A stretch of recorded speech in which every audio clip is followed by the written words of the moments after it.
కడుపున పుట్టిన కొడుకు చేతికందొచ్చే సమయంలో రోడ్డు ప్రమాదంలో దూరమయ్యాడు.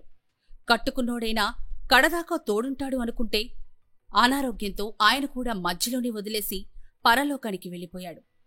ఒంటరిగా ఉండలేక తోడు కోసం చూసిన ఆమె తనలాగే భార్య పిల్లలు లేనివాణ్ణి పెళ్లి చేసుకుంటే ఒకరికి ఒకరిగా ఉండిపోవచ్చని అనుకుంది. ఆమె పరిస్థితిని, పెట్టిన కండిషన్లకు ఓకే చెప్పి ఒంటరిగా ఉన్న ఆ మహిళ జీవితంలోకి అడుగుపెట్టాడు. జీవితాంతం తోడుగా నిలబడతానని దేవుడు సాక్షిగా పెళ్లి చేసుకున్నాడు.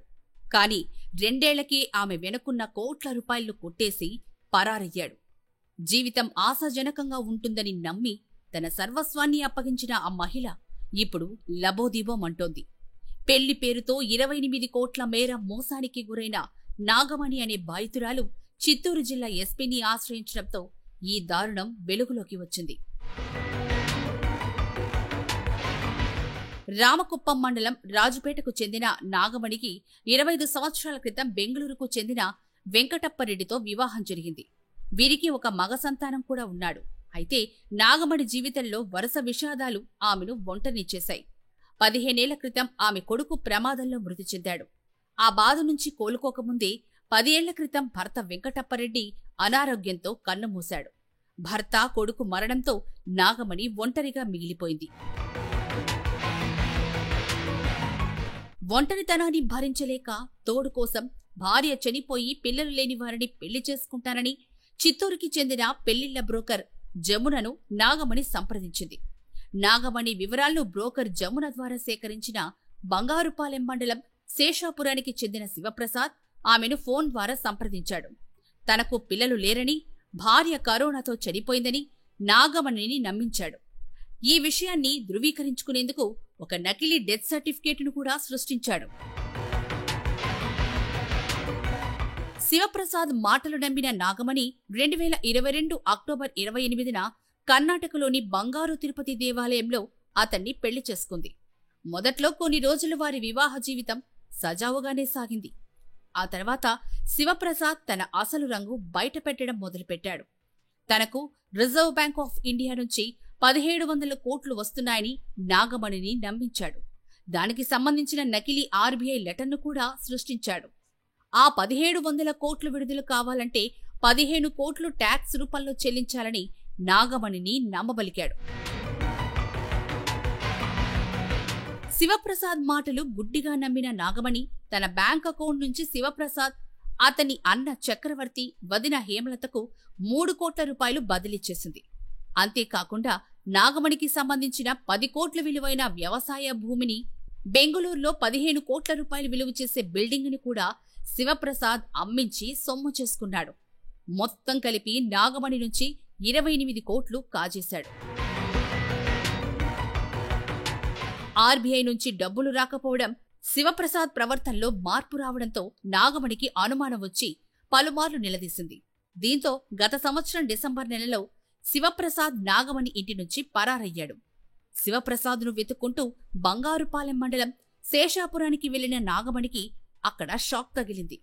శేషాపురంలో శివప్రసాద్కు ఇప్పటికే భార్య, కూతురు ఉన్నట్టు తెలిసి నిర్ఘాంతపోయింది.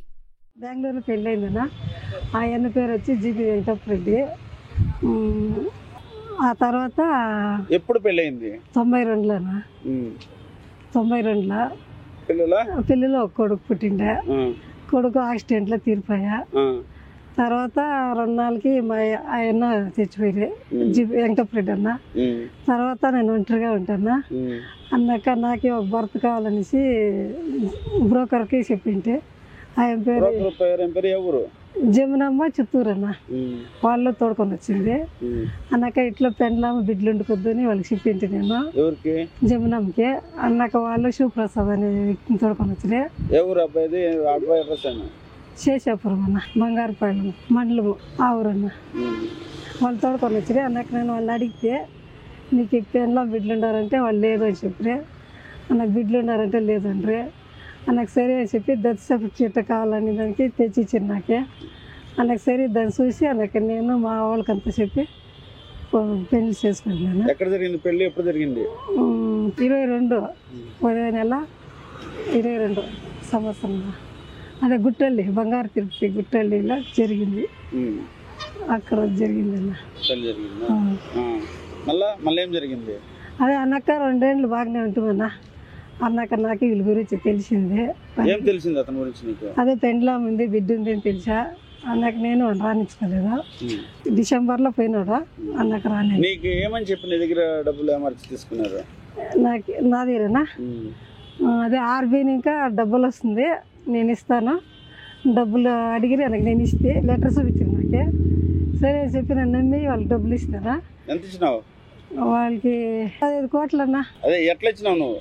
అదే జమీన్ అమ్మి తిరిగా ఇల్లు అంగళ్ళు ఉండనా, అది బాడికి వస్తా ఉండే, దాన్ని అమ్మి ఆ డబ్బులు ఇచ్చిందన్న. ఎల్ఐసిలో డబ్బులు వచ్చేది అదంతా ఇచ్చిందన్న. ఎక్కడి నుంచి వచ్చిన ఎల్ఐసి డబ్బులు? అది కొడుకుది అన్న, కొడుకుది నాది ఉండే. ఆ డబ్బులు వచ్చిండే, అప్పుడు ఇస్తే వాళ్ళకి ఇస్తామని చెప్పి తీసుకునింది. అందుకు అడిగితే వాళ్ళు లేదన్న. అడిగితే వాళ్ళు నన్ను బెదిరించిదే. నాకు భయానికి నేను అన్నక్క వచ్చి మా అక్క వాళ్ళ ఇంట్లో రామకుప్పం మండలంలో ఉన్నాను. అడిగితే ఇస్తాం. అదే నాకు న్యాయం కావాలని వచ్చినాను. ఎస్పీ సార్ దగ్గరికి వస్తున్నా, నాకు న్యాయం కావాలని వచ్చినాను.